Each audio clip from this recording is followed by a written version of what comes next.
Muchas gracias, señora presidenta. Señorías, a priori, en la universidad pública o la universidad pública en su conjunto está libre de discriminaciones, al menos de género, al menos en las cuestiones salariales. Al mismo puesto, mismo salario. Y tampoco tiene que haber una barrera en virtud de género o del sexo de la persona que se presenta a cualquier plaza universitaria. Es decir, en ese sentido está asegurada la igualdad en los concursos académicos. Sin embargo, señorías, la realidad es tozuda y la brecha de género en la carrera académica existe. Por supuesto que existe. Y los datos están ahí. Según los datos del informe del Ministerio de Economía e Industria de hace poco tiempo, titulado Científicas en cifras 2015, estadísticas e indicadores de la desigualdad, claramente enfatizados, de género en la formación y profesión científica, se muestra que el porcentaje de mujeres con la categoría de catedráticas en España llega apenas al 21%. Y el índice denominado techo de cristal, que supuestamente tendría que marcar un 1 en un caso de perfecta igualdad entre hombres y mujeres, marca en España, en la Universidad Española, un 1,86, muy lejos. Un poquito mejor en el caso del CSIC, todo hay que decir, que va por 1,4. Lo cual nos está diciendo que hay realmente dificultades en la promoción de las mujeres y que es difícil para muchas mujeres llegar a las posiciones más altas en la carrera académica y docente. No hablemos de premios Nobel y tal, que es una cuestión también que tiene mucha cola. Les recuerdo que el contexto debiera ser contrario. Por ejemplo, en la Universidad de Murcia se acaba de publicar, el 61,5% de los estudiantes son mujeres.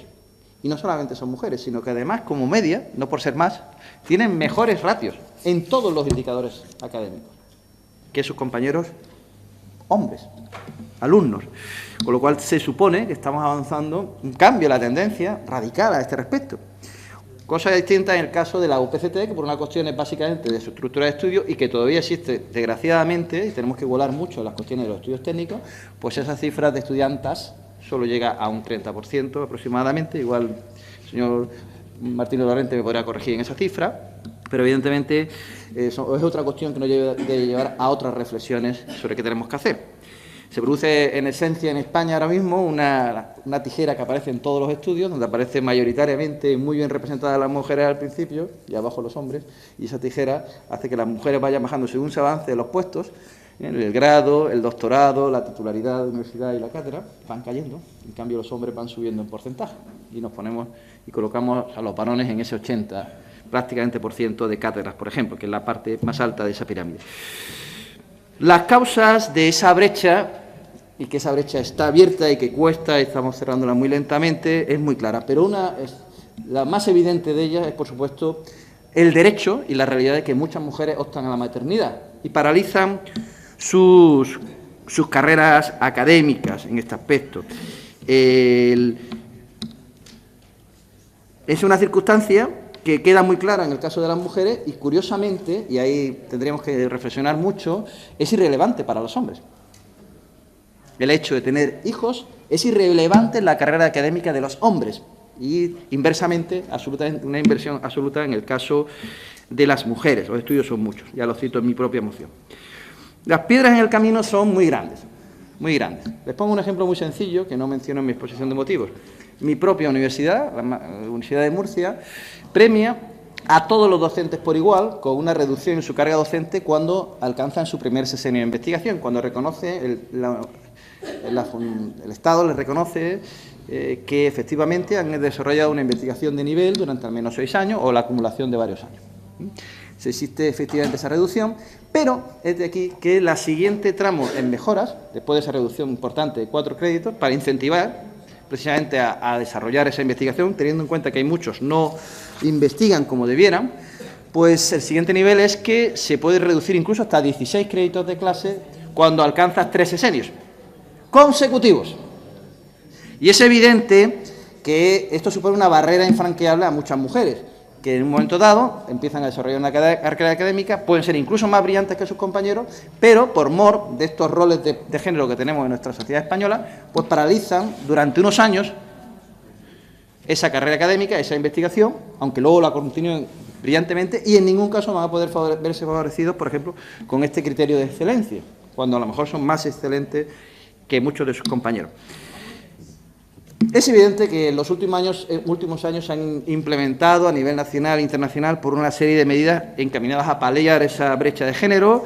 Se ha aumentado la semana de permiso de paternidad, pero aún queda muchísimo camino por recorrer para conseguir esa igualdad efectiva y potenciar esa corresponsabilidad en el hogar, etcétera, etcétera. En muchos países de la Unión Europea se han implementado medidas para paliar esta situación de desventaja que se encuentran las mujeres con acciones positivas hacia la maternidad, también, por supuesto, la paternidad o la enfermedad, o incluso el cuidado de enfermos familiares. Por ejemplo, si el currículum se valora en una ventana temporal concreta, el European Research Council tiene en cuenta en la valoración de los méritos a aquellas personas que hayan tenido un parón, un periodo de parón en su investigación, como se explica con una acción positiva a la maternidad, tanto para la maternidad como para la paternidad. Un hombre puede efectivamente decir, es que he tenido hijos y los he cuidado. En algunos países como Suecia ya sabe que están muy avanzados a este respecto. Otra opción es aplicar factores de corrección, como se hace, por ejemplo, en Italia, donde el Ministerio de las Instrucciones y de la Universidad y de la Recerca introduce unos correctores muy claros a este respecto, de la misma naturaleza. Por otro lado, señorías, es importante enfatizar que la asunción de obligaciones familiares no debería conllevar ningún tipo de penalización, según el propio punto 8 del artículo 14 de la Ley Orgánica 3/2007, que indica que uno de los criterios generales de actuación de los poderes públicos es el establecimiento de medidas que aseguren la conciliación del trabajo y de la vida personal y familiar de las mujeres y de los hombres. Por ese motivo, desde Ciudadanos entendemos que tanto los organismos de investigación públicos como las universidades españolas, en especial las murcianas, deberían contemplar esos factores de corrección en cualquier evaluación que se haga al personal docente e investigador que contribuya a una corresponsabilidad y, es más, a tener en cuenta en esas valoraciones si la persona evaluada ha estado en excedencia por cuidados, baja por enfermedad, incluso hayan sido, y lo hemos hablado aquí varias veces en esta Cámara, por violencia de género o cualquier otra situación en la cual se haya tenido que justificar un permiso reconocido legalmente. No nos estamos inventando absolutamente nada. Avanzar en estas medidas es cumplir con la Ley Orgánica 3/2007 para la igualdad efectiva de hombres y mujeres y la propia Constitución española en su artículo 9.2, que obliga a los poderes públicos a promover las condiciones para que la igualdad del individuo y los grupos en que se integra sean reales y efectivas. Asimismo, según el artículo 11 de la Ley Orgánica 3/2007 de Poderes Públicos, deben implementar, ya digo, esas acciones positivas para desarrollar ese derecho constitucional y, finalmente, creemos que es importante recomendar a la Administración Pública seguir un calendario fijo para la publicación de ayudas, subvenciones e investigaciones que son convocadas anualmente para poder planificar en el transcurso de un permiso de paternidad y maternidad y igualmente pues poder favorecer una planificación adecuada, que existe, que es evidente que existe en las familias de docentes e investigadores. En suma, para alcanzar estos objetivos, el Grupo Parlamentario ha querido poner negro sobre blanco por una serie de medidas por las cuales desde esta Cámara querría, y les ruego que se planteen ustedes la unanimidad a este respecto, instar al Consejo de Gobierno de nuestra región y también, desde luego, los poderes públicos del Estado, que se tomen en consideración una serie de medidas. Nosotros hemos implementado 7 medidas que nos parecen importantes. Y aprovecho para decir que me parece extraordinariamente positivo que todos ustedes, todos los grupos de la Cámara, hayan aportado las suyas. Y me parecen todas interesantísimas. Y desde luego las vamos a aceptar prácticamente en su totalidad. Quiero agradecérselo de este momento. En nuestro caso, hablamos y concretamos que es necesario ampliar las ventanas de medición y consideración, todas las evaluaciones de resultados de investigación o docencia, que depende de la comunidad autónoma, las que hay ahora o las que pueda haber en el futuro. Tengan en cuenta que muchas comunidades autónomas tienen su propia agencia de evaluación e implementan mejoras retributivas a ese respecto y tendrían que tenerse en cuenta. Y que se tengan en cuenta, por supuesto, esos factores como la maternidad, el cuidado de los enfermos, violencia de género, etcétera, etcétera. Todos aquellos elementos que están permitidos legalmente. Aplicar también factores de corrección a las evaluaciones de resultados de investigación que dependan cuando se evalúen esos currículos completos y también en una ventana concreta para paliar los parones en la carrera académica, por ejemplo, el ejemplo que les he puesto anteriormente, en los mismos contextos. Incluir, que no está, en los formularios de solicitudes un apartado para poder indicar las situaciones anteriormente expuestas. Señores, tengo estas circunstancias, tengo que tener un sitio donde poder ponerlo, exponer esta no problemática, esta realidad querida y necesaria, porque tenemos un problema de natalidad extraordinario que afecta desde los más simples, sencillos puesto de trabajo hasta una catedrática universitaria, que en muchos casos, y creo recordar que salió este tema cuando vinieron las compañeras, las señoras del liceo, de la Asociación de Mujeres Catedráticas, la mayor parte reconocieron que no tenían hijos. Y había sido una opción personal. Evidentemente, quizás hubiesen tenido, en este contexto que estamos aquí hablando, pues otro planteamiento vital. Por otra parte, pues también nos gustaría que se establecieran estas medidas también a nivel nacional y que las universidades públicas y OPIs, organismos de investigación de nuestra región, pues a nivel interno tengan también en cuenta en su independencia este tipo de cuestiones.